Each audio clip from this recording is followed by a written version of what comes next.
Alright guys, before today's episode, just a wee reminder that we are now on Patreon. For as little as £3 a month, you can sign up and get access to the live show, episode 0, and 2 extra episodes every month at least, with more to come hopefully as we grow. We've also got some stand-up shows that you could come and buy tickets for. I'm doing Leicester and London as well. One in February, one in March. Don't know the exact date, look that up yourself. I'm doing the Stand Comedy Club in Glasgow for the Glasgow Comedy Festival with my last year's Fringe show, The Posh.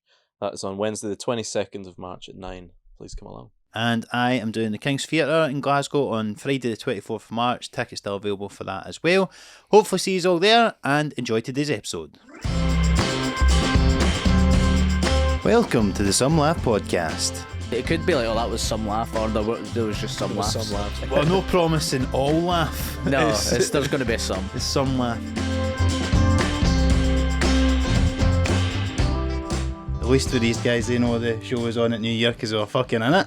We were in the show. We were. You're in Thanks the show. for having us involved. Fantastic. Yeah. You guys did great. The show is called Queen of the New Year, of course. Mm-hmm. Still available. Still available. 12 months. Yeah, until next year. It's weird that, isn't it? Imagine watching Queen of the New Year like next November. Better watch that. Better catch up with that Queen of the New Year. Well, a few people like that I'd spoke to had watched last year's one during December because it was like, you know, it's kind of Christmassy, it's kind of New Year-y, so really old, yeah. I think it's good to have it up during that month. I don't know if anyone's watching it in June or whatever. So it's a bit like seeing when you you're going to see Avatar 2, so you watch the first one. Aye, before exactly. You need to catch up with other bits. Just don't leave it 13 years before the next one. You were directing all of it, and you were in a couple of sketches. Do you prefer the directing side of things? Aye, that's right. I feel a bit like Graham Souness when I'm doing 2 sketches. Do you know what I mean? Stepping out, you know what I mean? Manager. Player manager. Sent off in your first sketch. That's right. 2-footed tackle on Robert Florence. Like, what are you doing? What are you doing? I thought that's what you're supposed to do. But it's fun, man. You know, you get a wig on and stuff, and you feel like you're 12 years old again, and it just feels great. But I love directing's great fun. I really love it. Yeah, and that's what you want to do more of. Yeah, definitely, absolutely. Yeah, I love it. How did you find these boys to work with? Oh, these guys were a hoot. Aye, because your sketch in particular, it was one that you'd sort of not done before, but this was a new version of it. Yeah, we were asked to rehash it, and we rehashed it. It's the dream in many ways, isn't it? Well, I think it's recurring characters. They call it, Stu. I think. Cinematic universe. Yeah, same characters, different. Well, these guys had a different way of working from the other, a lot of the other sketches, which was, they were bouncing off each other and stuff. So we're shooting it slightly different. But there's an old saying sometimes in comedy, which is, cast the right people and then get out the way. Oh well, you'll know that for next year anyway. Is that you You'll know that for next year. Our sketch went down fine. Thanks very much. We've in a couple others. You had the dentist. What do you call it? Not the dentist. The Prince Charles, the bookies. That's a classic. Yeah, that was a classic. King Charles now. King Charles. Yeah. Did I call him Prince Charles? You did. Oh my god! Yeah. No, the fingers looked amazing. the art department really, because the bookies and all that looked so good. It was just in, I don't even know what you call it. It was just like a building, the reception, and they made it into like a bookies. It did look like a bookies. It was great. Yeah. It was. What really made me laugh was, in the writers' room and stuff. Of all the things that have happened this year, of all the things that have happened in the monarchy, we collectively went, don't you think that King Charles's hands are slightly saucy? That's as much social commentary as you need, really. That's it. When we were watching that, we were at Steve's for New Year, and we were watching it, and when it came on, like that sketch is on, and there was another one of you as a Polis, and you just kept shouting, you're like, "That's my real Tash, by the way." I think I looked good with a Tash. It's quite addictive, the old Tash. Oh, what I mean? Have you went full Tash and not just beard? I had a big bushy beard, and I got it cut down, and he says, "I think I'm going to leave this Tash for a while." And I went, "I think you should." Yeah, it's great. I think we'll bring it back together. We'll bring it back for next year. Yeah, just be a cast full of Tash people, even the women. Get the women involved. That's it. Well, that's Frankie's got a bit he talks about, and he says like there's something about like the Scottish people just know that somebody with a tash it's just unsettling, like soonest and all that. It just is something no right. Yeah, so true.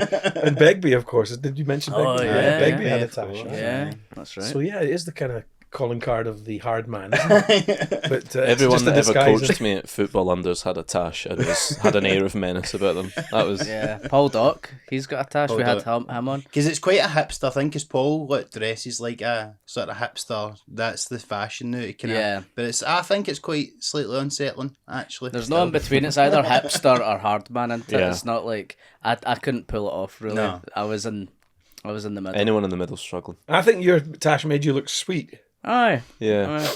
Thanks. It did. It made you look innocent and all that. So when you had your wee eyes looking up at King Charles, I was like, oh. Do you know what was in the bookies one where because he's got like a little short sleeved shirt on? At least that's what I remember. It looked like you'd never left your job at the Co-op, and that's what your life could be now if you haven't done Sliding comedy. doors moment. You're a manager then. Does it feel strange that Scott Squad's winding up? Does that feel strange? Yeah, it does actually. Because we've done it for so long now, but you know, 8 series is good. Had a 8 good series, run. yeah. So Absolutely, that's yeah. on there now. That's been almost enjoying- as much as Still Game, isn't it? One series behind, I think. Yeah. But I think thereul be tons of spin-offs with Scott Squad and all sorts of Well, we'll bits find and bobs. I would have Play thought. this clip to BBC Scotland and see what happens. But we could probably kind of talk about it, but you're going to direct something for... We're making a taster tape soon. Yeah, absolutely. fun. Yeah, that'd be Yeah. great fun. Yeah. And I hope it's got that kind of writers' room feel that we have, because there's not really a lot of opportunities to do that in Scotland, you know. Yeah. And there's not enough comedy shows, so it's really nice when you get a writers' room because you get a lot of like-minded folk get a chance to come together, you know, and Yeah, definitely. talk shit. That's what we do, isn't it? It's the Yeah. best. Well, that day that we done it for Queen of the New Year was amazing. It was great fun. Oh, Full yeah. day just talking pish back and forth. The sort of path has changed a lot these days, because obviously, because Chewin the Fat and stuff like that came out of radio, didn't it? Is that... And Yeah. Did you start on like Radio Scotland Off the Ball and all that kind of stuff? Yeah, we did. I think we'd heard that there was going to be a slot for a comedy show after the shinty in the summer. It's a golden slot, that. Tell my agent I'm only doing it if I get the post-shinty slot. That's right. And yeah, you see an opportunity, you take it. You know what I mean? And there's none of this tech in those days. I mean, you guys are so lucky. But Ford had this little kind of, I don't even know what it was. It was that size, and 2 little microphone cables coming out, and we just recorded about 30 or 40 minutes of us talking utter mince, and sent it in, and they gave us a pilot, and then away we went. You know. Sounds like you invented the podcast. Yeah. Hold the mic closer, Fordy. I think we might be onto something here. Total sitting there in dinner suits. Like that. Oh man, it was good fun. No, it was really good fun. But did you started that on the radio, then did you go to live stuff, or was it opposite way? No, we did. I did live stuff first with Rad Right. Christie and a guy called Neil Warhurst. All right. So yeah, we did the three-man trio. Brothers I've troupe seen there. a clip of that from the Funny Farm, the thing that was on STV. Oh yeah, yeah, And I yeah. remember, because I think it used to be up in the iPlayer or something. I don't know if it's still there, but I seen a clip of that, and it was like, because Bill Hicks was on that. That's famously. right. That's right. And because I remember seeing your sketch group as well, and going, that's Greg. Do you know what I mean? Like, Aye, we met Bill Hicks because the day we were shooting it, he was in doing his, and he came Oh, in wow. with 3 or 4 other guys, and I swear to God, he looked like Elvis. He must have only been about 30 or 31 or something. Aye, He was aye. very. I think he passed not long after that, a couple of That's years right. after that. Yeah. But he came in looking amazing, and everybody was kind of. I remember Lee Evans was sitting there, and everybody was looking at Bill Hicks walking in. Hey, everybody, you know, it was really Wow. cool. That's so class. That was good fun. Aye, That's amazing. the 3-man act was great. But I did a short film with Frankie Boyle recently, a few years ago, and we were driving back to Glasgow, and he said, "Greg, did you know that my first gig was your first gig?" And we were on the same bill together. He was 16, I think. Wow. And Really? Wow. I was at university, so I was 18 or 19, I think, a couple of years older. And yeah, it was at the comic club in Blackfriars. What was yeah. what was the circuit like back in those days? Like the comedy circuit in Scotland? It was really good. I mean, you had that. But before the Funny Farm TV show, there was the Funny Farm Collective and whatnot with Bruce Morton and all them and stuff like that. And you I guess it's similar to what you guys do. It's just you just all kind of congregate. You know what I mean? Yeah. You kind of find your wee tribe and hang out. You know, we used to just go to Bruce Morton's house and play PlayStation 1. Yeah. I had one of those back. I had one. It FIFA was 99. called a PS1 when I got it. It was like a thinner version. PS1. But Yeah.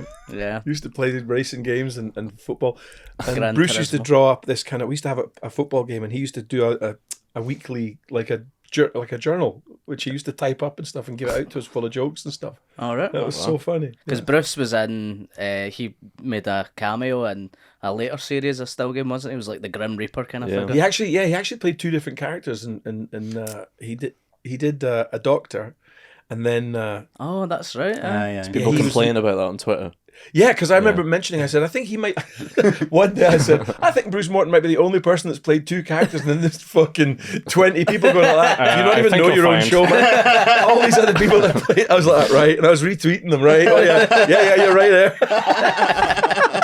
Well, you did mention that to me. We were speaking on the set, and you were saying you had to create a Bible of Still Game because you were forgetting. There were so many different like inconsistencies. You were forgetting it all, so you had to create a Bible so you could keep yourself on track. We had a continuity person that was just like, we'd be like, is everything? They're like, yeah, everything's good. And I'm on in the first series. I'm like, two pattern merchants from Craig Bank. Right, and the continuity person's like, is that because? Do you think you just said that because you filmed that bit in Clydebank Shopping Centre? That one. It must have been that. Aye. It must have been that. But nobody, even the director, was like that. Cut. Moving on. We got it. And then years later, people are like, "What the fuck's going on with the continuity of the show?" We're like, "We did it on purpose." Because I've been watching it recently, Still Game again, and I just assumed it was like Craig Bank was a different place, and you guys were originally from Craig Bank. And it was just a wee bit. Why did you assume that? No, because just a wee bit, a wee Easter egg or whatever, like for the real fans. Like, we're actually from Craig Bank, moved to Craig Lang. Steve can't fathom that you might make a mistake. I know, I couldn't fathom it, but that's nice to get it confirmed. So you're sort of like being an apologist for it, like the way that Star Wars fans kind of edited out Jar Jar Binks in their head. They're like, it's a really good movie if you just kind of ignore Jar Jar. He's retconning Still Game. No, they've done that because it was. There are so many mistakes in that show. It's hysterical. What? Well, yeah, even like the geography of the buildings and stuff. So when we built a hatch through from Jack's house and Victor's house, somebody actually like sent us this diagram of the building and stuff. And then you would go through that hatch and disappear down the side. And they were right enough, I think, But then somebody had also done that with the layout of the hotel foyer in The Shining. Somebody had drawn it out. I've seen it for Seinfeld as well. Their building doesn't make sense. Yeah. So Can't let logic get in the way of comedy. Well, no, we're in good company then, aren't we, with continuity and all that. Well, if people care that much about it to actually go to those lengths to try and figure all that stuff out, you must know you're onto something, I think it really does prove, though, that when you make something and then put it out there, it doesn't belong to you anymore. And I've said this story so many times, but when we came back for the Hydro, we went to a Still Game quiz because we thought it'd be a really cool way to, we'll enter as a team. And we went in, and I remember Mark Cox saying, let's not make fools of ourselves here. Let's throw a couple of questions. You know what I mean? Let's, like, if we know the answers, let's just pretend we don't. We don't want to win this fucking thing. We went in, and they blew us away, and we came 16th out of 22. And we were like, oh, this is fucking really embarrassing. How come nobody knows the name of Liza's son? Fucking Jane, that's your son, or something like that. And there was a guy from Dublin, I think, who was a one-man team who won. It was 50 questions, and he got 50 right. And we didn't get anywhere near it. And we were like, it's not ours. It doesn't belong to us. You know what I mean? It was because the big fans will be watching it all the time. I take it. Do you watch it back ever, or do you just... Not so much, I guess. No? And you're right that people. I remember my mum was like that with Frasier. She knew it backwards. She just watched it every day, on repeat. She could tell you the episodes that weren't going to work and all this. And, this character comes in and they're there for about 8 episodes, so the show goes off the boil a little bit now. She draw a diagram of what she thought Maris looked like, based off the descriptions over all the years. What a police sketch. Do you guys like Frasier? Do you like Frasier? Yeah. I've never seen it. This came up recently. Oh, really? Blind spot. It's always been something that's just on the TV in the morning, or when I was a wee guy. I used to watch it on Paramount at night. Yeah. I loved it, man. Yeah. Did you ever watch Spin City? No. Michael J. Fox. I used to love that when I was a wee guy. It was always on afterwards or something, wasn't it? See, Spin City is the girl that's in that. I don't know if it's a Heather girl. Locklear, I think. But is there not a girl in it who went on to become the Friday Night Lights? Is she not in Spin City? I don't know. Because it was maybe okay. I'm going down it. Well, here to talk about Spin City. A podcast of 53-year-old guys trying to remember people in things. I'm not backing us at this Spin City pub quiz. Connie Britton. That's her name. right. I think she was Mailing in. it I up. think she was in Spin City. See, or she was see when we can afford a producer, they can just quickly look at it. Yeah, Google it. See, talk about like obviously people knowing stuff about the show and all that, because like one thing I was wondering was like, seeing you were writing Chewin the Fat, because like I remember like when it was on and like when you were doing the Hogmanay stuff and that, like every sketch, like every punchline was something people would say in school and at the work and all that sort of stuff. Like it was just like, were you conscious of like when you had come up with like a catchphrase or something that it was going to take off and people were going to say it and stuff like that, or did you just write the sketches and then figure that out later? We just wrote the sketches and figured it out later. Yeah, I think it's impossible to try and do that. Aye. It's a bit like waiting. You know, you guys all do stand up. You wait if you've built in a pause for a laugh, you're in trouble. You know what I mean? This is going to be a catchphrase, like kind of giving yourself your own nickname. You know what I mean? You can't be printing the mugs before you've. That's right. They call me One-Eyed Jack. Who calls you? Well, I call myself. You can't print the mugs. Exactly. So no, not particularly. But I think the first series, I remember the audience screening nights, because what we used to do was film about 45 minutes or 50 minutes and show it to the audience and then cut it down to the stuff that went out. So that you're just trying to throw loads of darts at the board. And the first series, I remember the audience were kind of like, they weren't really quite there. You know, they were laughing way more in the second half than they were in the first half. Really? And our producer Colin said, this is quite normal. He said, because they're just getting tuned into your ear. They're tuning their ear into what you guys are doing and stuff like that. And then the second series, we had all these chat sections. In the first series, we took them out. And the second series was just more sketches. And that's when the show kind of took off, you know. So there was a lot of adjustments and stuff in there. And we worked hard at it for, you know, we've been on the radio for 2 years. And then the first series had kind of gone okay. You know, so we're still adjusting things and make it a bit like the first series of Blackadder or something. You remember? Yeah. Nobody watched. Everybody goes, "Oh, you should watch Blackadder." Apart from the first series. It's often finding your feet, you know. Often the way with comedy, I think. Yeah. They'll, like Parks and Rec, stuff like that. They Peep will say Show like, and skip stuff. the first ones. They didn't figure it out. So Even Seinfeld as well, it's like that, because the first series like 4 episodes or something, and then like whenever I'm going to rewatch something like that, I'll dip in at series 3 or something like that. Yeah. I'd heard it been described as when a new sitcom comes along, it's a bit like when people move into your street and everybody goes, "Who the fuck are these people?" Yeah. Jesus Christ! And then a week later, you're having dinner with them. You know what I mean? I think there's a bit like that. It's a bit like that with comedy. Yeah. You know, sitcoms get a rough ride to begin with. Do you think it's big until people build up a familiarity? I can't say that. Easy for you to Do you say. think people get familiar with it and then they're... Or do you think it's because they're Don't edit that bit. that was beautiful. or do you think it's because the writing just gets better? I think it's because I remember like in the first episode, or the first time we see Tam in a storyline in the first series of Still Game, he's just quite clever at competitions. That's and I think there's a couple of references to him being Scone, was it? tight-fisted. The Scone one? Yeah, it's the last episode of the first series, and we were like, we got to do something with Tam because he's kind of like a villain, a friend who's a villain. You know what I mean? That's the character we had, because I think everybody has a villainous friend. Yeah, kind of love that character. I certainly have one. He lives in London. A proper villain. But we hadn't worked out that the funny thing about Tam was that he was tight-fisted. Yeah, you know what I mean. That didn't come till later and stuff like that. So you're kind of adjusting and, you know, feeling your way. And because you obviously started out Still Game doing it as a live show, a theatre show, like, because there's a recording of it as well. And do you know one thing that sort of surprised me about it though? And this makes me sound like a wee old granny talk about Billy Connolly or something, right? But the swearing was a lot more in the live show, which was almost a wee bit jarring, because you're used to seeing it on the telly, and like it's like you don't have as much in the telly, and weirdly it is better with footage, even though you would like. It's not as if I care about swearing, but it was interesting to see. And was that something he's done like consciously noticing that sort of stuff? Or I think the first time we wrote those characters, we were sort of like, we need to make them authentic, and these guys would swear all the time, you know, and then we took it, and I don't know if you guys have found this, but swearing is so exhausting for an audience. You know what I mean? And it kind of loses all meaning. And the swearing in it was, I remember we went to Motherwell Civic Theatre to do the show, and the first time somebody swore, we saw somebody get up and walk out, and we were backstage, and we were like, cut that, and see when you say cut that, and we were cutting it as we went. So we were actually on stage cutting all the swearing. Oh my god! And you're trying to adjust it because it's a sensibility thing. You know what I mean? And you're right, it is jarring.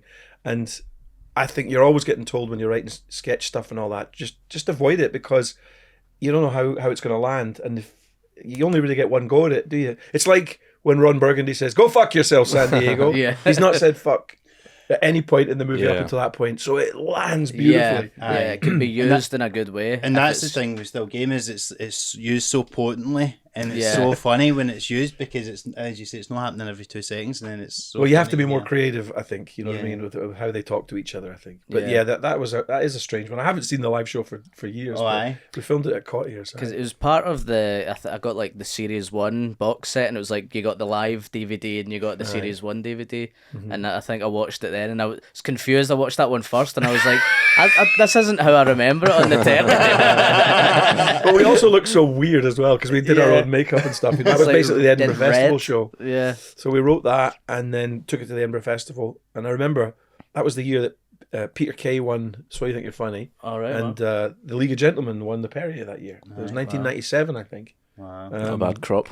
Yeah. It was good fun. It was good fun. So you done the Historically, full... Scottish stuff getting overlooked even back then. we were in a Karen Corn gave us a venue. She actually came up with the name Still Game, and she said that the title was called The Bunker, and she was like, "That title's mental." And we were like, "Is it? I quite like it. Quite like it, Karen. Shut up." And she was like, "No, call it Still Game." So that's what we did. But it was a really hot summer, and the whole thing's about the fire being off and everything, and the fucking makeup was running down our face. So we were all going like that. Get the third bar on.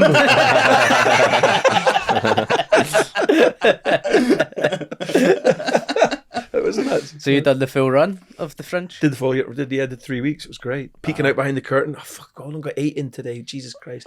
Did you do your own flyering and all that stuff? Oh yeah, yeah, absolutely, yeah. And would you ever like see during that time? Did you have some sort of sense that of the legs that it would have as a series or anything like that? Or obviously, maybe you probably never even expected it to go on the telly. But do you ever think we've really got something here? No, I think not particularly actually, because somebody from ITV came. It was a guy called Humphrey Barclay, or one of his assistants came, and they said we'd like to develop this, and they bought the script, and then they put it on a shelf for about a year, and then we bought it back because they were wanting to get old folk to do it. And we kind of said, we're like, "You fucking idiots."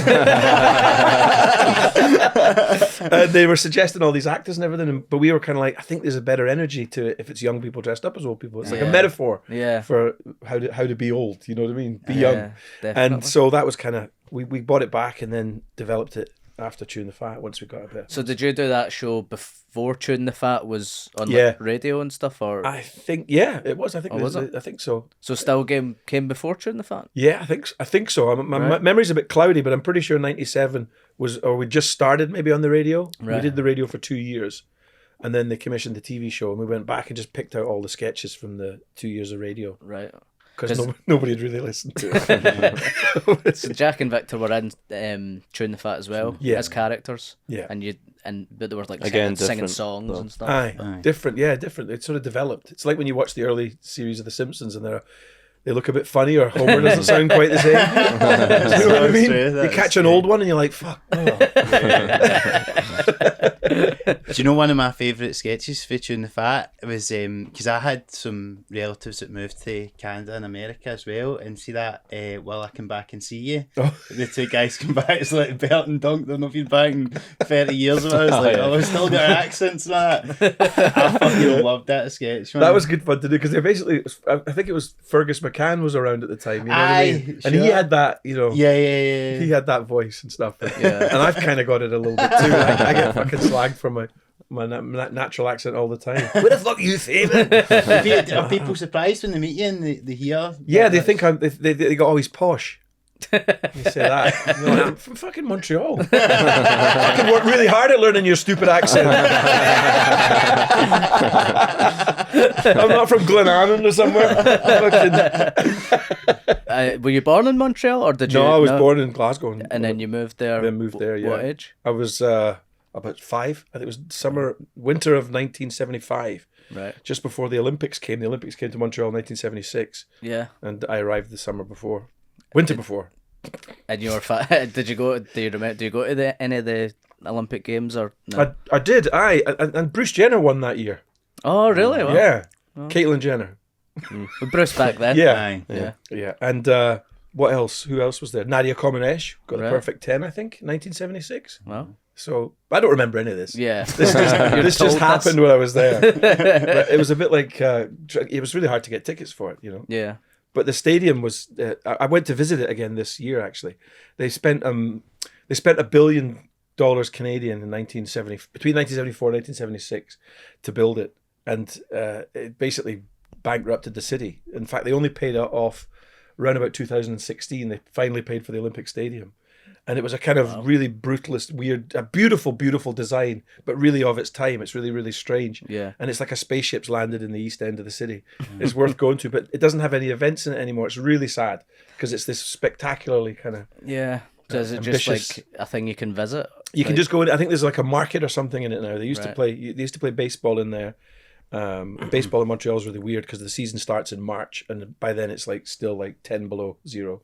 And the Big O has a hole in it, so you get this kind of wind tunnel and fucking absolutely freezing. But it's a really cool building, but it's like a white elephant. It's a real shame. But that'll be like Qatar, won't it? Just like Aye. 10 stadiums that aren't being used or whatever. Yeah, yeah. Happened in Brazil as well for the World Cup. Yeah. It happens a lot of places where they hold some big event and they've got nothing to. Well, I know, and what was happening was all the construction companies were driving all the cement and the rods and stuff straight in, and the guy would tick it off, and then they would drive it out and drive it back in and charge the city twice for it and stuff like that. So the price of it was going crazy. It was so corrupt. You know? But then the same thing happened in the Scottish Parliament. You know, it must be hard if you're the governing body, and people are like, "Fucking yes, got a contract." You know what I mean? They're never going to run out of money. Yeah. So you're in Montreal. So when do you come back to Scotland, and then when do you start in comedy and stuff like that? Came back to Scotland. Came back to Britain in 1986.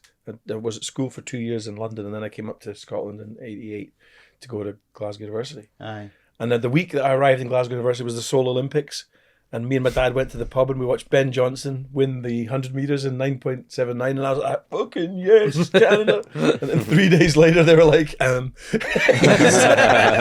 That was my first week in Glasgow.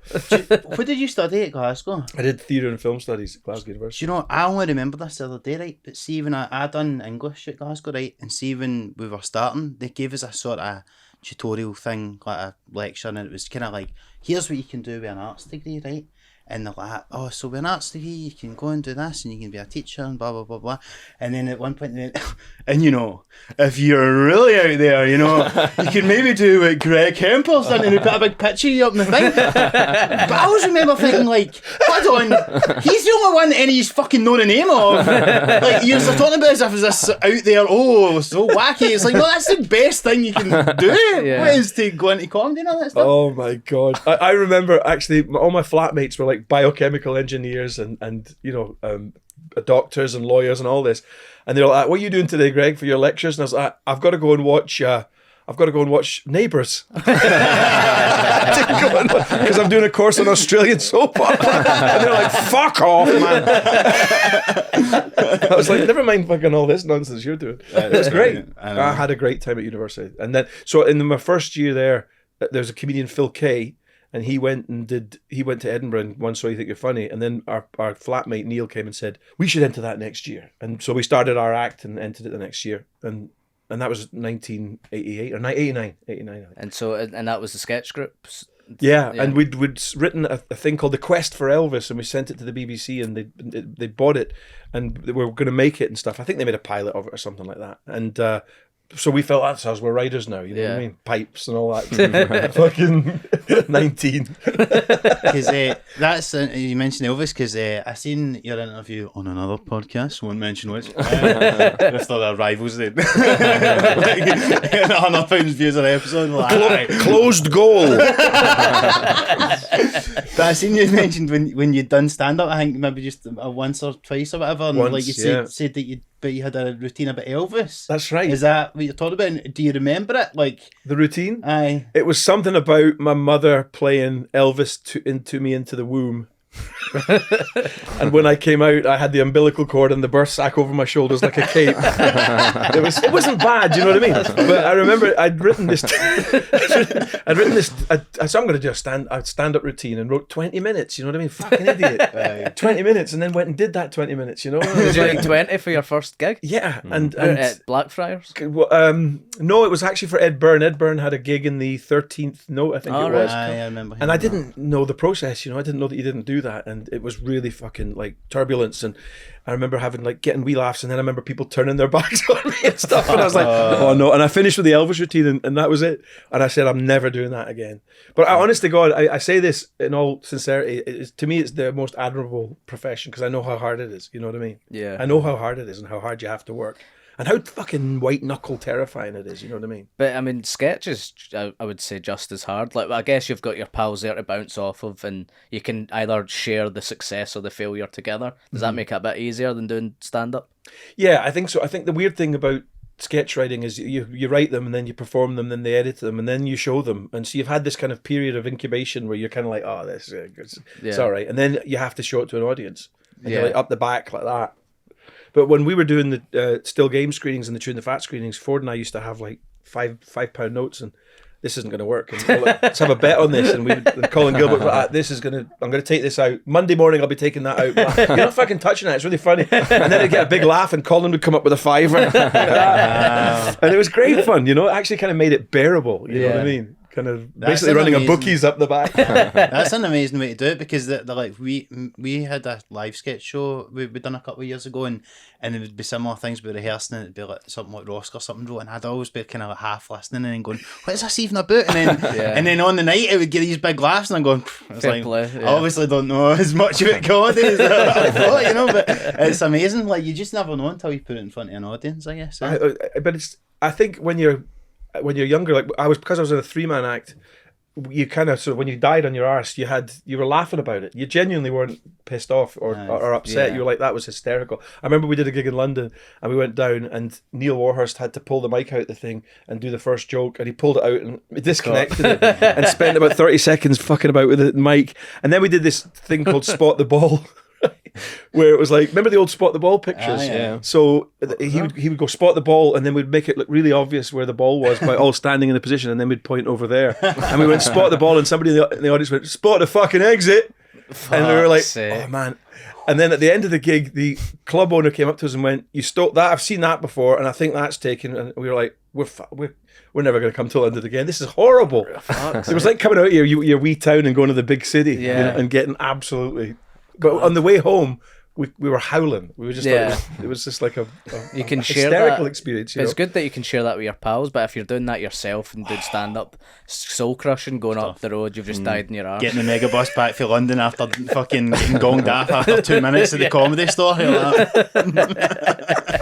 See, I forget all that. I mean, it's really, really hard, isn't it? Yeah. Do you ever miss the performance side of it? Because obviously you did the Hydro run and everything, but you don't perform live frequently. Do you ever miss that sort of live environment?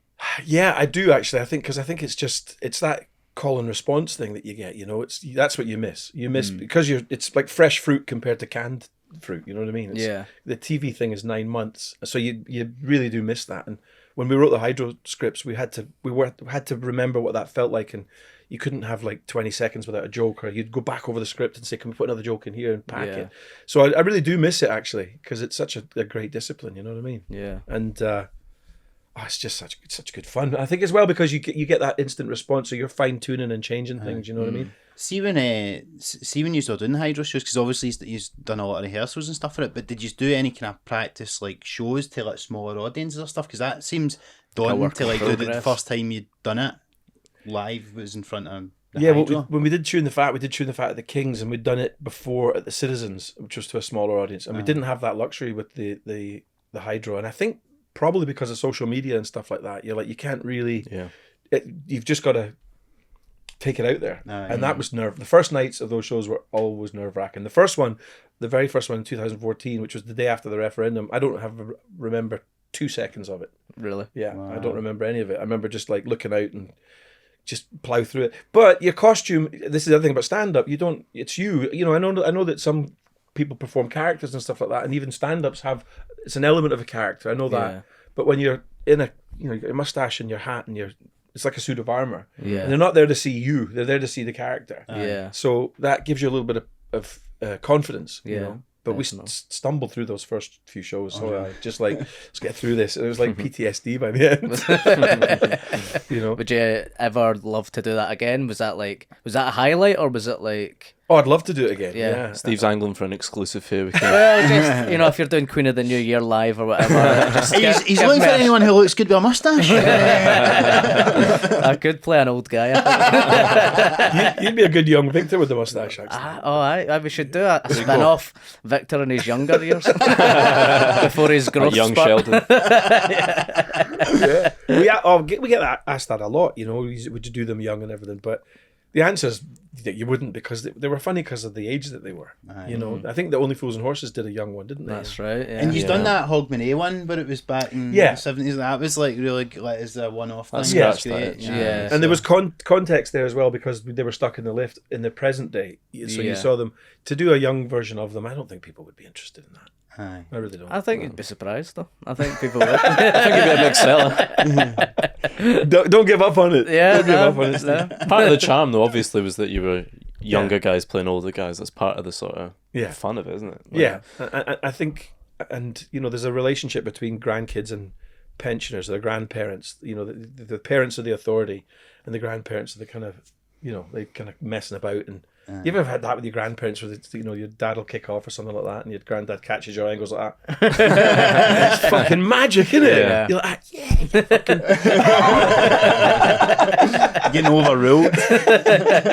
Yeah, I love that. Yeah. I really miss that about my granddad. I loved the live shows, and I remember when I went to see that first Still Game live, and I just thought, and I was quite near the back, and I just remember looking at the whole, the whole place, and just going, this is amazing that this is a thing. There's so many people love this, and it's quite a very Scottish thing. So it's I just loved the show, and I just thought it's great that this thing exists. It's so great, so good, and it's kind of just for us, kind of. Yeah. And that was obviously, I thought that was a great thing. But would you ever have wanted it to go to kind of be more nationwide through England, or are we happy that it was a kind of relatable thing, and it was Scottish news when they want to water it down with accents and things like that? Yeah, I think the BBC were great to us when the show came back, because I mean, but they have a greater breakdown than we ever found out about where it was popular and stuff, and it was always seemed to be more popular in the north of England than it did in the south. Aye.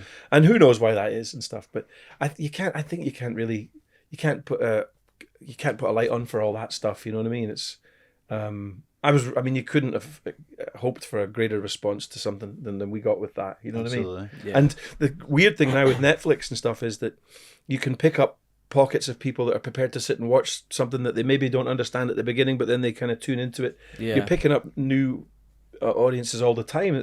We didn't have that when we started out.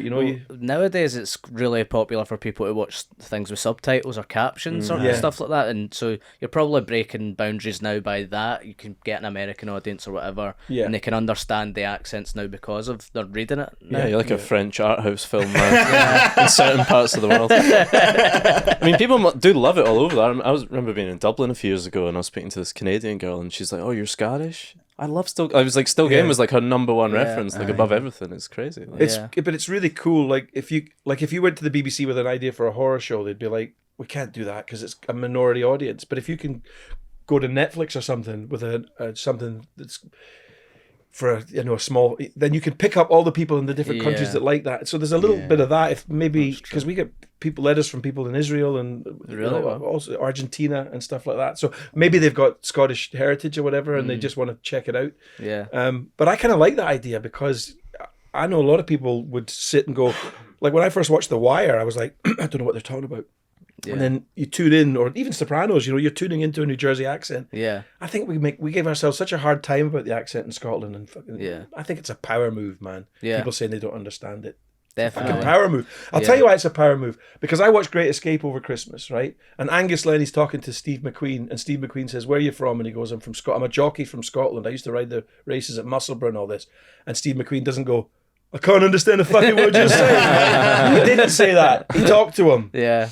that happens a lot for us in stand up though, like because you'll gig in England and you'll have a great gig, and then you come off stage and somebody will come and go, "I didn't understand half of that," and you go, "Well, they must have, because otherwise I wouldn't have been." What are you laughing at? Laughs, Just the noises. It's a power move. Yeah. It's a terrible thing to say to somebody, and especially this, right? If you've ever been in somebody doesn't say it to you, they'll go, "I can't understand what he's saying." You ever had that? Yeah. That's a power move. Yeah, that's... And because Rude. it's like, well, I can understand what you're fucking saying. That's right. I'll boot you in the balls, you cunt. Did you understand that? One of the things I love the most about Still Gaming, I think why so many people relate to it, is a lot to do with the kind of like the pathos of it, which I believe is Greek for the sad bits, and but like it's grounded in a reality and a realism of like what it's like to be a pensioner. Like I was watching one the other night, and it's where Jack fancies. Is that one where you say Craig Bank actually because he fancies a woman in the shop, Right? And then Victor goes in and he's like, how long's Jean been away and all that sort of stuff, and it's like there's this nice moment of like these two widows that are dealing with that, and you can deal with that and then bring it back with the comedy, and I think that was one of the nicest aspects of it, is it would deal in a real way with like these real subjects as well. Yeah, I mean the show was, I think, had many elements to it, because like Ford and I have very old fashioned taste in the movies that we love and that kind of thing, and do you remember this thing? And so there's elements of Still Game where the characters have like almost superpowers, you know what I mean? Whether it's Methadone Mick or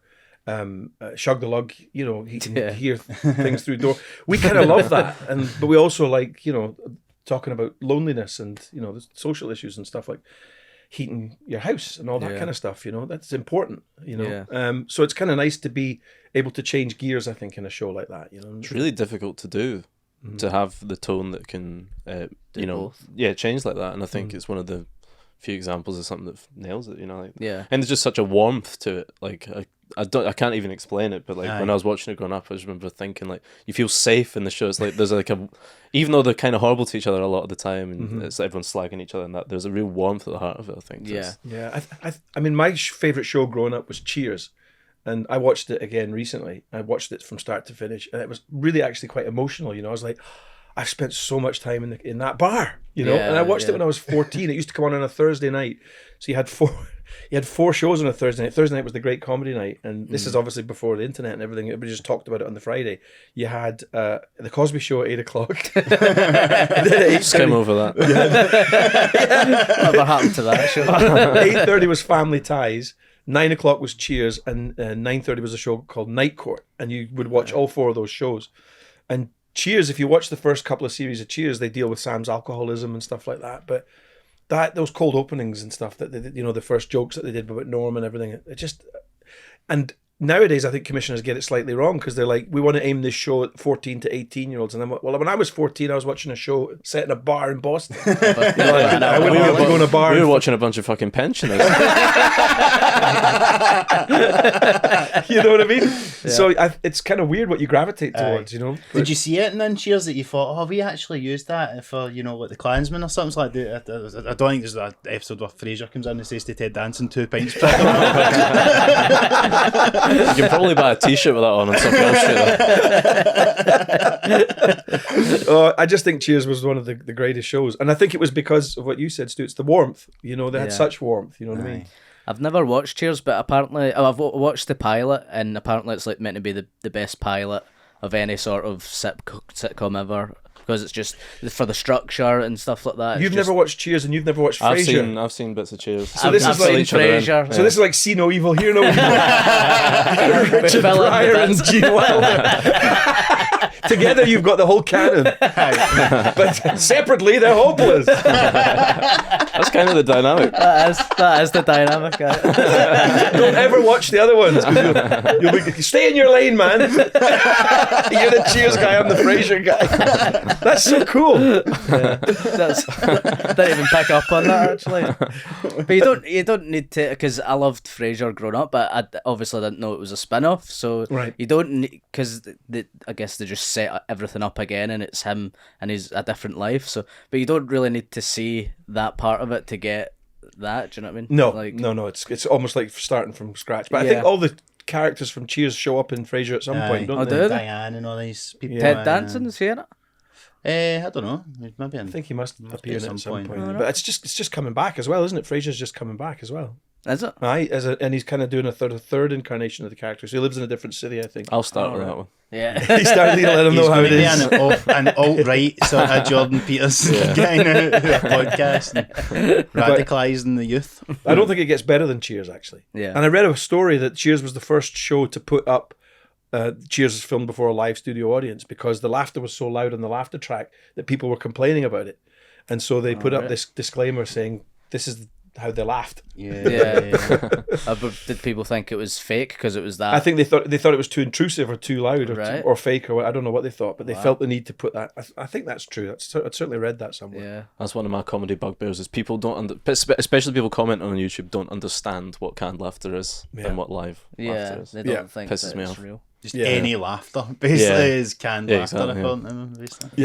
It's people are really funny about it, aren't and they? it adds warmth to shows. Yeah. Do you prefer like that, like a one with a laugh track, or would you like to do a show? Have you done any shows that don't have that? I don't think so. No, I don't think so. And I certainly, I think it's laughter's infectious, you know, and I think it's easy to sit there sometimes when you get swept along and stuff. I think some people go, I don't need to be told when to laugh, and you're like, well, fucking fine, relax, relax. You can sit at your house scowling if you want. It doesn't make you fucking smart. Yeah, I don't know. It doesn't. I've just always really liked it, and maybe it connects to kind of those older shows and stuff like that. You know. Yeah, I feel like it's kind of unfashionable now. It is, isn't it?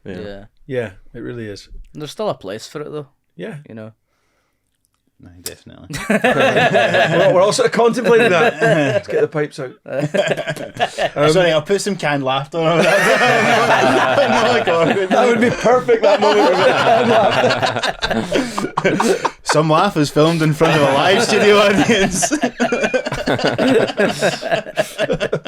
Certainly all the shows that come out of... I think comedy can be sort of prone to being fashionable. That's the other thing as well, isn't it? And very quickly certain shows look old-fashioned or whatever, and I think laughter tracks are getting that rap now, unfortunately. Did you have any pressure? Like, kind of like, was there any trends or anything you remember, like when Chewin the Fat and things were on, that you was like, oh, we could go down this route because this is popular or whatever? Or did you just kind of go, we're just going to do the thing that we do? Yeah, I mean, honestly, I kind of just remember thinking all we need to do was make each other laugh. That was kind of like as far as we would take it, and then you'd leave it to the producers to weed out where you were kind of on the wrong track, you know what I mean? Or I remember we wrote a sketch one time, and it was the most ridiculous sketch, right? And it was like a revolving restaurant, and the waiter, there was a blind couple in there or something like that, and the revolving restaurant broke and started to spin really fast. And Colin Gilbert was like, but why would blind people not know that it was spinning really fast? Yeah, and it's really offensive. And we're like, and he says, and you're going to have to build a revolving restaurant. And we're like, yeah, okay, we'll take it out. You know, it was the stupidest sketch. You know what I mean? And we wrote that really early on. And so you're just trying to make yourself laugh and have fun. You know. Was there any like sketches or characters that you thought was amazing and it just never hit or landed with the audience, and you always had to cut it? God, there was plenty of stuff, but it's weird. It's a bit like, you know, when you buy a DVD because you want to see the scenes that they cut out, and you go, "Oh, shite!" You know, they were taken out for a reason. So it's kind of the same with the stuff that I barely remember it because it was probably shite. It probably was. I remember one time dreaming a sketch though, and telling Ford the sketch. And he said, let's write that up and see if we could... Because this is, you know, you're young and you're like, let's fucking try that. That'll be funny. Yeah. So I dreamt this sketch and we wrote it down as I dreamt it and filmed it and put it out. And it got a laugh. I was so thrilled. Yeah. And I don't know if you remember this sketch. It was in Chewin the Fat. And it was... there was two girls working in a shop, and one of them goes, oh, I've got to go and take stuff out to the bins. And the other one says, it's your turn. And she said, oh, please, you take it. It's that guy in the bin, right? and the girl goes out to the bin. It was a big, massive wheelie bin. And she's creeping towards the bin. And the bin pops open, and Mark Cox comes out the bin with a black top hat and a cape. And he's going, and he's laughing like that. And the girl drops the bags and runs away. And I dreamt that. Every frame of that. And Ford's like, we got to try this. And Colin Gilbert was like that. Here's your fucking dream sketch coming up. And I was like, oh man. And they got a laugh and I was so relieved. That's great. That's fun. That's never happened before. Because I've dreamt things and it's just been movies that, like actual movies that I've seen. Like I've been like, oh, I've got this great idea for a movie. One of them's blind, one of them can't. It's essentially like I thought I wrote Planet of the Apes. I was like, there's this planet, it's all apes. And that's Planet of the Apes. It's this planet, it's all apes. So there's this wee quiet town on the East Coast, and there's a shark. And the guy's from the New York. He's from You don't see the shark for fucking ages, though. That's funny, man. I'm fascinated by that, like where creativity, and I think you're trying to kind of make the subconscious conscious a lot of times. That's like an amazing thing to get the dream, and to just like sort of transcribe it and do that. And I heard like you talk about like the way you and Ford would write would be like you'd sort of transcribe patter. And is that how you would work? Then you would just sort of sit about like just kind of make each other laugh, and then at some point go right.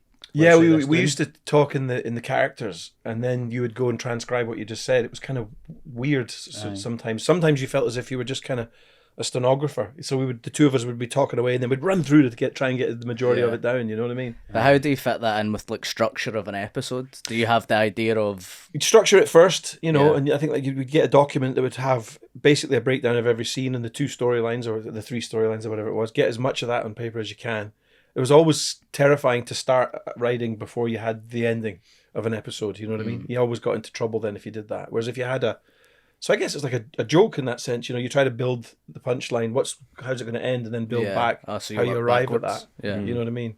But it was always, we had great fun doing that. Great fun. And the transcribing thing was kind of like it was always fun because you'd just be like, whoa, we just did a really good scene there. Quick, get it down. Oh no, what did you say there? What did you say? Oh fuck. You know what I mean? It's gone. You ever have a wee dictaphone or anything to get it all? Ford used to use a dictaphone because you'd forget stuff all the time. Yeah. And little pads and stuff that you would write. Yeah. You must have.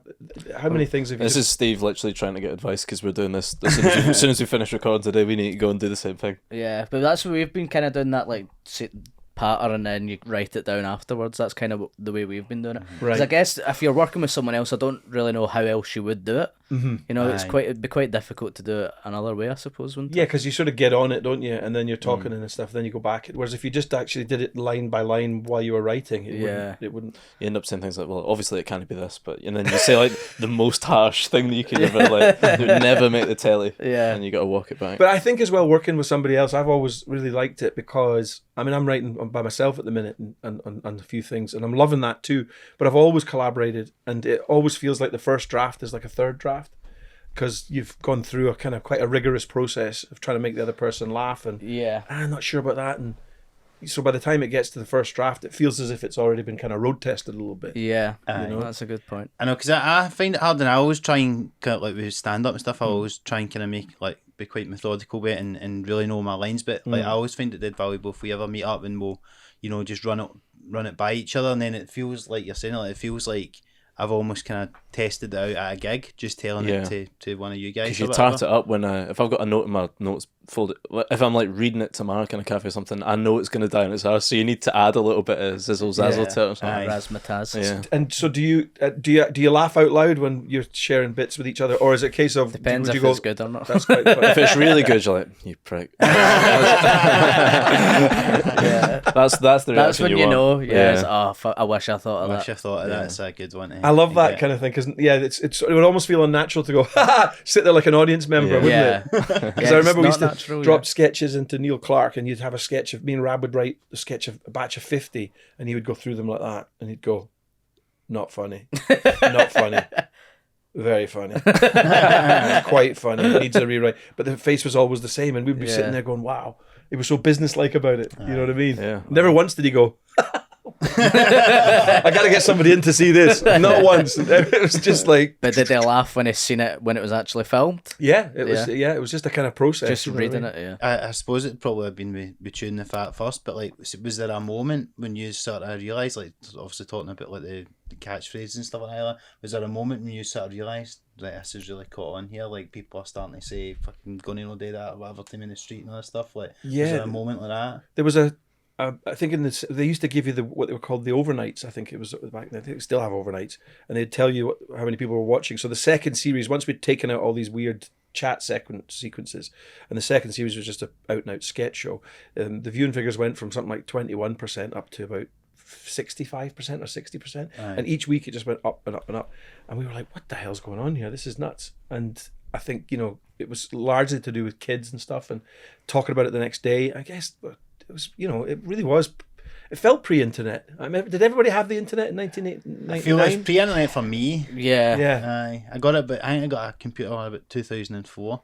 So My brother had one, and he kept saying to me, and I remember Neil Clark, again, the guy that was going through the go. I remember him walking into a writer's room and saying, I want somebody to come up with a joke today about the World Wide Web. And we were all like that. You know what I mean? Like, what? Yeah. I remember that. And we said, Was that Nettie on the internet sketch?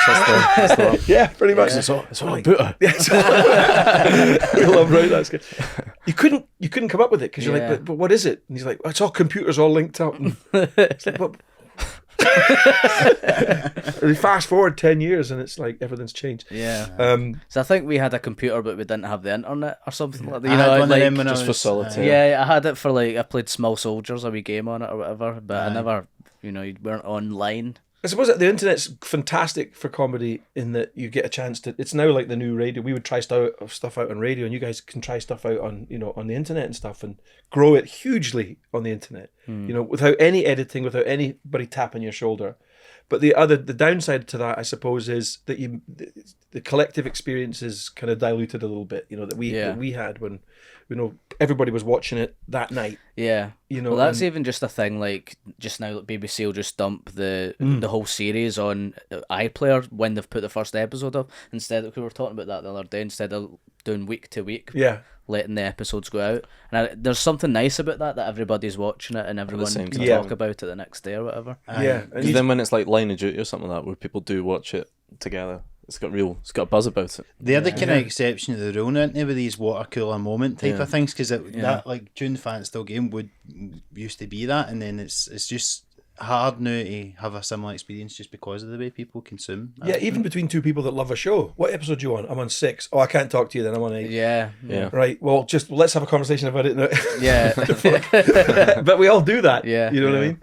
100%. But maybe it'll come back for certain genres. But I think comedy's. I think it misses that lovely collective thing. Yeah, I think so, because it also gives chance for people to build up over the weeks, and then the show will grow itself. If you've just got everything out in the 1 week, they'll talk about it for a week or two, and then that'll be it. Have you ever bought a DVD and had it in the cellophane, and you're like, I'm going to watch that, and it sits in the shelf for fucking 10 years? And then it comes on the telly and you put it on the telly. And you haven't watch it on the telly. There's something about watching it, knowing that you're going to be watching it by yourself, that isn't as rewarding as if it's on the telly. You're like, I'm watching this with other people. It's so true, and it's even if you ever catch a song on the radio or something like that as well, and it's like that thing knowing, there's other people listening to this all at the same time. It makes it more. Did you guys during lockdown do any of those outdoor gigs? Did you do the car gigs and stuff that you were seeing? Or I didn't do any cars. You did some cars. I didn't do cars, but I done a few cars. What was it like? Do you know what?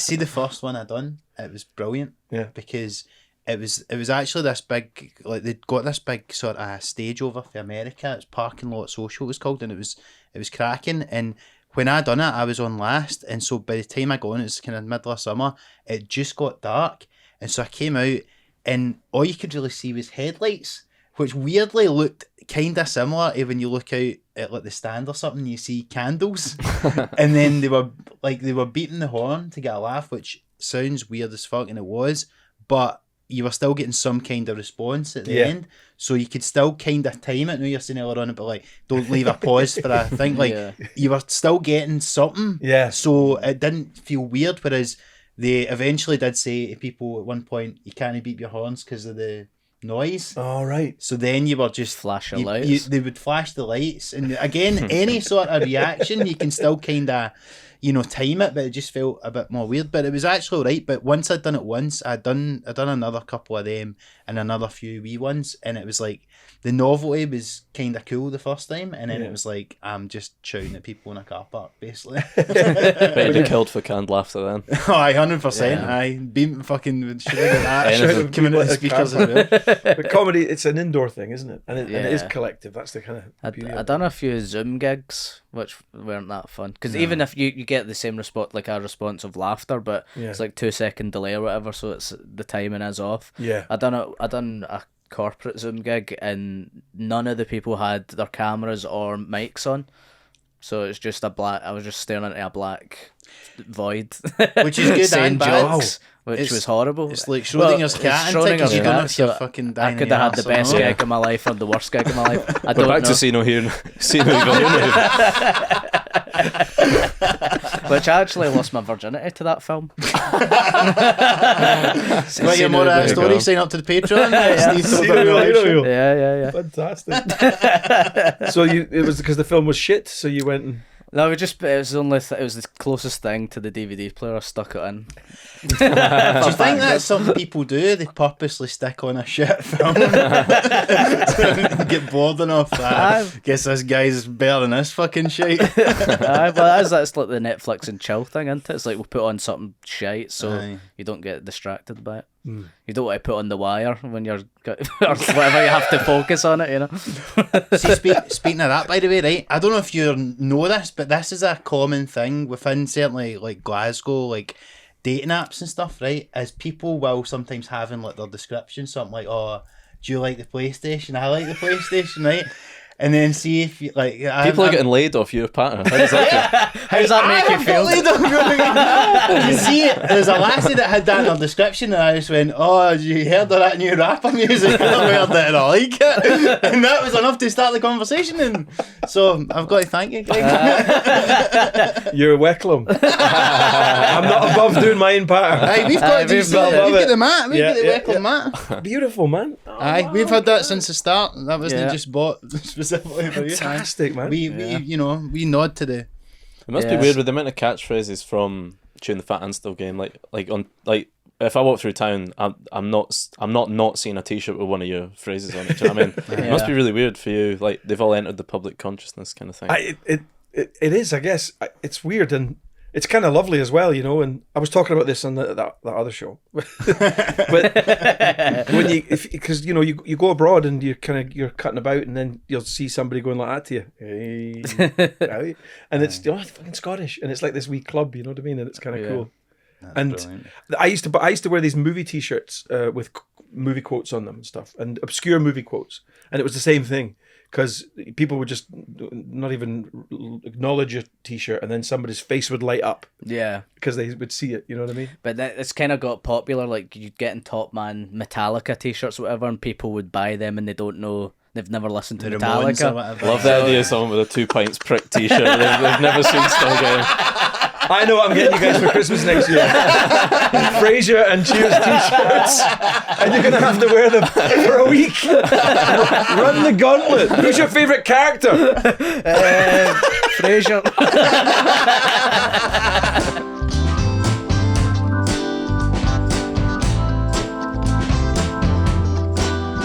Seen you've started wild swimming now? Yes. How's that been? Been wild. It's been fantastic. It's my missus got into it during lockdown, and she was going down to Loch Lomond, and she was packing her bag and stuff. And the night before, I'd be like, "Do you want to have a glass of wine?" She'd be like, "No, I've got my thing in the morning." And I was like, "Wow, she's really." And then she'd come back and she'd be glowing and everything. And I was like, "Something good's happening down there. I want to see what's happening." So I went down, and it was all women on the beach doing yoga and then going in the water, and me. And I've never felt so self-conscious in my life. But they were so friendly and so fun, and the cold water was like, I've lived in Scotland 30 years and never really gone in the cold water. You know, it's like, we don't really do that, and you feel amazing. You feel like your brain is burning like a magnesium strip after it and stuff. And I don't know. It's just kind of, we bought this barrel and put it in the back garden, and we dip in it and stuff, and it's you just feel great. Do you and do it's that very addictive every day? Do you do is it a plunge pool? It's kind of, you just kind of go in slowly, and kind of there's obviously a lot of safety aspects to it and stuff like that, because we talk about this in the show, but you don't really sort of supposed to go and run and jump in, I don't think, you know what I mean? It can give you a shock, and if you can't touch the bottom, then you could be in trouble and all this. So it's a kind of thing of controlling your breathing and going in slowly, and then you feel amazing. And Jules got me into it, and now we're kind of fully addicted. You know, and been meeting people and stuff. And is that what inspired the Wim Hof sketch? I was going to ask that. One of my favourites. Well, I'd read his book, and he's a fascinating character, you know, and he's had a really wild life. And I think he lived in Spain with his family, between Spain and Amsterdam, I think, and lived in a commune and all that, and started his dipping in the river and stuff. But he's been all over the world, you know, like having his body studied by science and stuff, and all the science seems to back it up, that it's really good for inflammation and you know, for you know, joint problems and that kind of thing. People with hip problems, arthritis, all these things, it seems. It seems to me that there's science that backs it up. That's what he says. And the book was really cool. And I just found him a really cool character, you know. And I thought I'd like to do a sketch about him. They look great as well with the beards and everything. Yeah. Because you done like cold showers for a while, didn't you? That I just, Aye. but it was more. I'll go like- through spells of doing that. I'll watch one Wim Hof video and then I'll do 8 weeks of cold showers and then never again. Because it's maybe good for you physically, but I was more because I'd read this book and it was a bit like just like basically doing something you don't want to do at the start of the day, Right. and then it means that like all of a sudden when you do a cold shower, then you go right, well, sitting down to write is a bit easier, going to the gym or whatever. Yeah. So it was like a mental thing. Yeah. But Yeah. but obviously must Kind be. of masochistic. Yeah, it is a wee bit, but it's good because I feel now, ever since I stopped doing it and have a warm shower, I just feel like I'm just cheating myself now. I'm just living an easy life. But, You never really want to do it before you do it, but you always feel great afterwards. And I would always be one for starting going to the gym and lasting 2 weeks, and you could go every day, and then 2 weeks you're like, nah, not do it anymore. But this is something that I feel able to stick with. Oh, cool. Because the minute before you go in, you're like, oh, I don't want to do this. Then you start to go in, and it's all familiar to you, and it feels fine. And for about an hour afterwards, you just feel really. Alert. Cold showers are great too. There is a real buzz to it, isn't it? It's a real Yeah. thing. I can't explain it. But. and like using it to treat like arthritis now, that does sound like a good idea for an episode of Still Game. I think we did an episode of Still Game where I remember this, and it was fucking heartbreaking because the internet were like that. We did a sketch, and Jack and Victor were they did the ice bucket challenge like 2 years after the ice bucket challenge, and because they were trying to get likes, you know, and we were like that. The joke was that they're fucking off the pace, you know what I mean? It's like, and everybody on the internet was like, "What the fucking ice bucket challenge is years old. What kind of pat is this?" And we were like, oh, That's the point. that was the point, you know? And I remember them dumping ice on it and me going into a kind of cardiac shock or something. Because you've been in like 2 of the most iconic Scottish shows of all time, and everyone knows you for all your successes. Have you got any failures you'd like to tell us about? Any horrible auditions or like? Yeah, God, yeah. I mean, well, everything else that I've done. No, I mean, you're trying. When you're younger, you're trying to do all sorts of stuff, you know. And I remember when I did Off the Ball, I did it for a year, and I just felt so out of my depth and so uncomfortable, you know. And then at the end of the year, I was like, I want to go and do acting and stuff like that. And Stuart took over, and then the show became what it is. Yeah, you know what I mean. And things like that. I wouldn't call it a failure because I had a great time doing it, and I really loved, you know, Tam and Sanj and Lewis McLeod, who did all the voices and stuff on it. I had a great time, but it just wasn't for me. I felt just uncomfortable. Things like that. So you just kind of, when you're younger, you're sort of finding your way and stuff like that, and trying things. And God almighty, tons of stuff. Pilots. I did a pilot about a haunted town that didn't go. That was heartbreaking. I loved this pilot. that's not the same one as it's like the haunted house thing, because that was on BBC. No, this was a thing great. before that. Yeah, this was a thing about it was like a little village that had a bunch of monsters and ghosts in it. Right. And there was a priest who was trying to kill all the monsters and ghosts, and there was this little young postman who was kind of protecting them all. So it was kind of like a Malcolm X and Martin Luther King type vibe. This is a Roscoe sketch. No, I love the sound of that. It was really good, and you know, we did the pilot, and the pilot was about a fish man that came out of the ocean. Is this a dream as well, Greg? Honest to God, to me it was like, this is the best thing we've ever done. And the BBC were like, we're not putting this out. This is insane. Was this after like Still Game, or was this? It was after Still Game the first time. It was around about 2010. Right. Okay. It was called Blue Haven, and I kind of loved it. You know. Is there anywhere to watch it? No. I don't think so. No, I don't. I'd love to see that. I'll get a DVD. Yeah. Straight that. Yeah. Horror. Give me a wee back. I'd heard the thing. I don't know if maybe this is what you're talking about there, but I'd heard the thing about like you were looking to do something. It was going to be like the most expensive thing ever on BBC Scotland. It was about space and all that. Something. That's right. Yeah, we were looking at doing. It was like a spin-off of the Dundonian sketch. I was speaking to, sorry to interrupt, but I was speaking to That's Noddy right. yesterday, who, you know, he's worked with you on Chewin the Fat and blah, blah, blah, blah, blah, and he directs Scott Squad and he's working with us now. But we were just chatting and he told me that the original idea was, it was Taysiders in space, but it was going to be Chuchters in space. That's right. But you weren't allowed to say Chuchters because it was offensive. Chuchters, that's right. So like on the day, you had, because the art department apparently made it up or something, you had to just riff it, right? We had to change it, yeah. There was basically the idea was there was a big meteor coming towards the Earth, and every country had to build a spaceship, and then all the countries were going to go into space. So Scotland had hit spaceship. Right. And the pilot was an alcoholic, I think. And he would have to go and meet like the other countries and stuff, and so right away the BBC were like, right, okay. They were like, no, but and then because what happened is all the crew, there was a kind of a failure in the oxygen supply, and most of the crew were wiped out in the first episode, and there was only like 8 people, and it was going to be them going through space. These 8 people.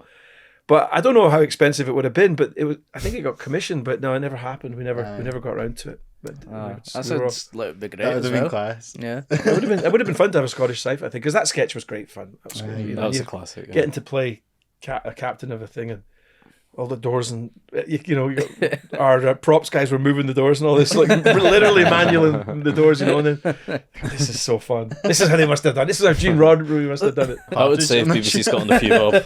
Well, I saw a documentary. There's a documentary on the Disney Channel about Industrial Light Magic, and the guys that did all the things for Star Wars was just like they'd go off and hit like a wrench off of a cable, and get and they were just making up, looking for sounds to go, oh, this will be really good, we'll use that, or let's put this animal roaring with this animal, and it's a good documentary. You should watch it, because so much of it is just kind of feeling it out, rather than let's go into this drawer and here's all these ready-made sounds, we have to go and make them. I've watched YouTube videos of for Mortal Kombat, when there's like getting a head ripped off, they'd like crush a pepper or whatever to make the sound of like the crunching sound, and this guy who does all these different like sound effects for video games and stuff. I love Mortal Kombat. Mortal Kombat was one of the games that we used to play in Bruce Morton's house. We used to play. We'd go back to his house. We'd watch Baywatch. It was Saturday, and then we would eat a tub of Pringles and play Mortal Kombat till about 4 a.m. Brilliant. And it was such good fun. That sounds class. Was that when you just were trying to come up with ideas and stuff, or was it you were just hanging out? Just hanging out. Yeah, just hanging out. And I remember I think it was Doom. We used to play Doom. And this is before you just play on. So you had 2 tellies and 2 systems, and then you'd link them up. So you'd play with another guy, but it was all done kind of hardwired. Pal's house. 2 tellies and stuff, and we were sitting there playing Doom and everything before a kind of a network. Oh, that's class. It's like talking to your caveman granddad. And we wheeled the stone down the hill, son. Do you like the PlayStation? I like the PlayStation.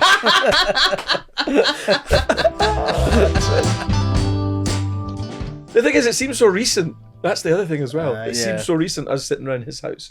Well, you think of like the jump in technology in the space of whatever 20 years or whatever, like whereas before then it would have just been like it's just been completely exponential, hasn't it? Because between the 60s and the 80s there probably wasn't even that much of a difference, and then obviously when like fucking basically for the internet coming out and all that, just everything's went totally, like, it's changed so rapidly. I think the one thing I do feel for young folk about is that the way that their whole lives now are kind of like public in a sense, you know what I mean? You don't get a chance to be younger and be stupid and daft, and if you went for a job interview and you've been on Twitter for 10 years, they can just look through and you'll have grown in those 10 years and changed as a person, but it's all there, that kind of, so that you're reading a lot about the rise of anxiety and stuff like that, and I kind of wonder if it's connected, those two things are connected, because young folk are, I think so, yeah. You're probably right, yeah. What a fucking downer of a note.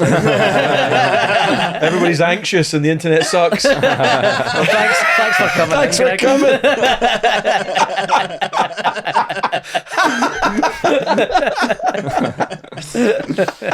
It's nice though, because when people are normally the Brexit people, bring back the old days, they're usually talking about like the 70s or something. They're not talking about playing Mortal Kombat and eating Pringles. Like, you can basically still do that. Bring back the old days, Mortal Kombat 1. The early 2000s. Yeah, that's true, isn't it?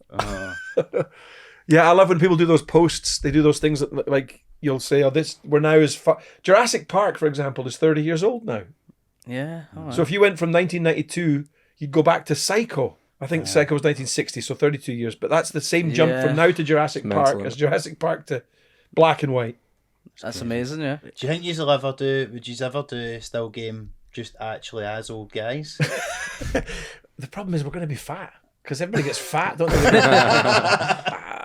I think that would be pretty cool to come and do one-off. We Hogmanay. If we're all still alive. That's a scary thought as well. You know, I'm 52 now, 53 now. 60, 70. What age is Victor? Victor and Jack are 75, I think. So it's 23 years away from me. 22 years away. A little bit less for Ford. Gavin is a bit older, I think. Yeah. Gavin, somebody had mentioned that thing about. In fact, somebody mentioned that a couple of weeks ago. Would you do a version of you? And I said, well, we'd have to age Gavin down because Gavin's the same age as us, and Bobby's the younger one in the show. Yeah. And somebody was like, that's a fucking low blow, that. And I was like, no, it fucking isn't. It's factually correct.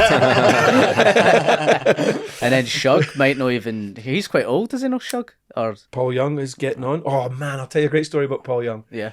So we were sitting in a circle one day, and he's quite quiet, you know, and he's sitting there and he's got his ears on and stuff. And we always used to sit around just a heater. The whole cast would sit around a heater like a campfire.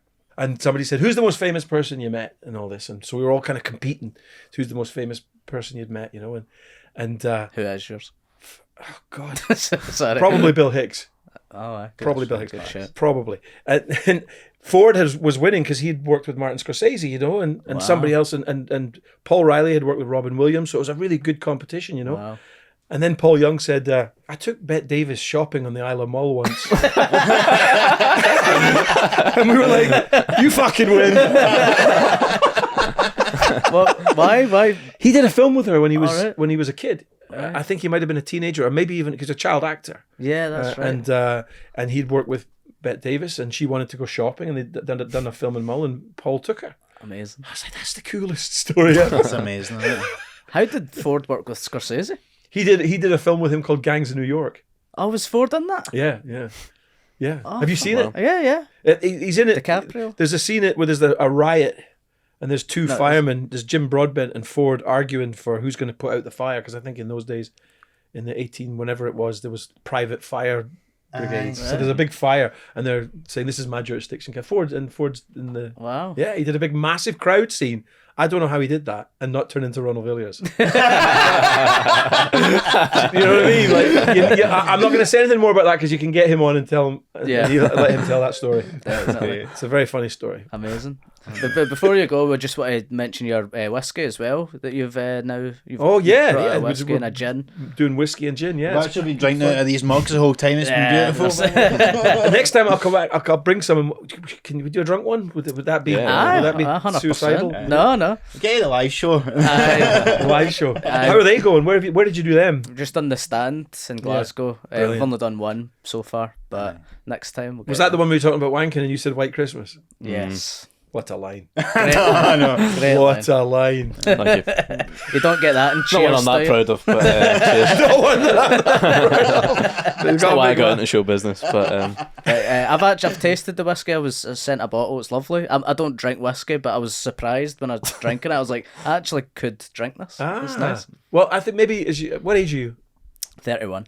See, I when I was 16, my brother took me out in London, and I had whiskey, and I had a terrible night on it, and I couldn't touch it for years. And it wasn't until I was about 40 that I started to drink it again, and I could actually tolerate it. And then I kind of got into it again. Developed the palate. For years, man, I couldn't touch it. So definitely check out the whiskey. Have you Yeah. got anything else to plug while you're here, Greg? No, listen, I was just here to feel the love, man. I'm not nice. here to sell shit. No, but if we can sell any bottles for you, it's a wee perk. it's a bonus. I should have brought one for you, actually. That was really pig ignorant of me, so I'm No, sorry about that. I've already got one. Don't I'm going to bring one for Me and you. Mark are waiting by the post. No. Next time. Bring one to the live show if you fancy that. Good on So, yeah, apart from that, and obviously you can check out Queen of the New Year for the next fucking... Of course. Also, check out months. Still yeah. Game. It's a good show. If, If you've not never... seen it. And Scott Amazingly, if someone who's watching this has never seen Still Game, fucking I check it out. And Chewin the Fat. Chewin the Fat, of course. Which, by the way, I don't think Chewin the Fat gets like sort of if people because as the success of Still Game, I feel like people forget how big and how good Chewin the Fat was. Yeah. We did it for 4 years, and it was exhausting because I think by the time you're sort of on series 4, you're like, it's just he churns up so many ideas a sketch show. You know what I mean? And I think it's quite hard. But we were kind of like by the series 4, we were like, what about Glaswegians in cowboy movies? You know what I mean? What about two guys in the sewer and they picking up bits of shite? You know? But it was good fun. I mean, it was really good fun. And I think there's a few episodes on Netflix and stuff. But definitely. it was, I don't know, it was. We did that for ourselves. That show, we made ourselves laugh. Right, Thanks for coming, man. Yeah. Thanks for having me, guys. And good luck with the next live show. Thanks Cheers. a lot. Come down and see that. I'll sit in the audience. Or you can be on stage if you on want. stage. Or maybe both. Aye, bit of both. Yeah, Aye. both. Aye. Poacher, gamekeeper. Info comes in. Yeah, thanks a lot. Before we go, guys, just as ever, please remember to give us a like and subscribe on YouTube. It gives a 5-star review on Apple Podcasts, Spotify, and you can get in touch and follow us at SomelaugHPod on Instagram, TikTok, and Twitter, and you can give us an email at somelaugHPod@gmail.com. Until next time, we'll speak to you soon. Cheers, Cheers, Greg. thanks, Greg. Appreciate it.